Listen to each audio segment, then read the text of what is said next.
Zubair, I want to ask you, because it's a very important topic. You mentioned marriage. How involved are you in the masterclasses, or do you have Yeah. So right, I mean, even going back to your earlier question, right, when it comes to self-development and what have you, right? So again, I'm not doing the course that is being offered by Muslim Master at the moment, but like in my own workshop, I have developed something, we're calling Life of Excellence, right? Or being a strong believer. And then I have like these 5 pillars within that. And then we can talk about it in a second. But I guess going back to your marriage question, yes, I think that is something that I have been involved in. So I kind of served as a local counselor or coach, whatever you want to call it, at our local masjid here for almost a year or two, kind of filling that gap as it was needed at some point.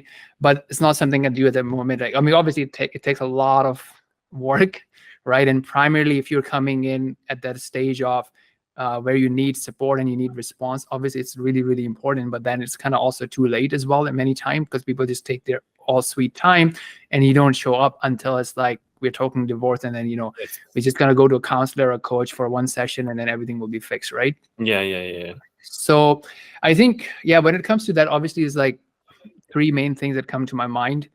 Firstly is that the whole notion of marriage, right? A lot of people are also being distracted or reserved with the idea of marriage, with a lot of things going on around us, right or wrong, what have you. So that itself is a bit of an issue that needs to be addressed, of how people can actually have fruitful marriages and productive marriages and so on and so forth, and not to be something being repelled by, right? So that itself is a big topic in itself. But I think primarily speaking, and then the second thing is like, okay, finding right matches, right? So people are looking for right matches.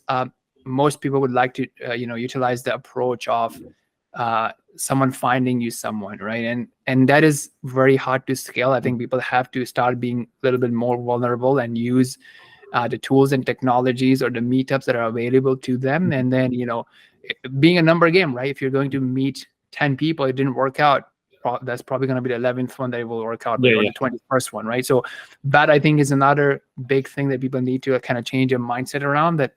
That's just a process, right? You have to be open to being vulnerable and meeting new people, being clear of what you want, what are your non-negotiables, and kind of go for that. From a counseling or coaching side of thing, I think one primary thing is that once people get married, they give up on that. It's like, okay, khalas, I've gotten married, I don't need to invest more time into it. So I think that is something really, really important, to have that sort of mindset, that I have to work on it and be open to working on it, and then just being able to communicate what you need as a husband and what the wife needs as a wife, right? And I think that sometimes goes down and people start ignoring it, or they start fighting about it, or they just start putting it under the rug and just trying to get distracted by different things, and that's what really causes a lot of harm. But if you were to have an open-minded, communications are open, having regular communications going on, I think that will be probably the most important thing, I would say. Obviously, other than sticking to the du'as and ibadat and afkar, and not putting yourself in harm's way by showing and oversharing and putting yourself in evil's eye way, right?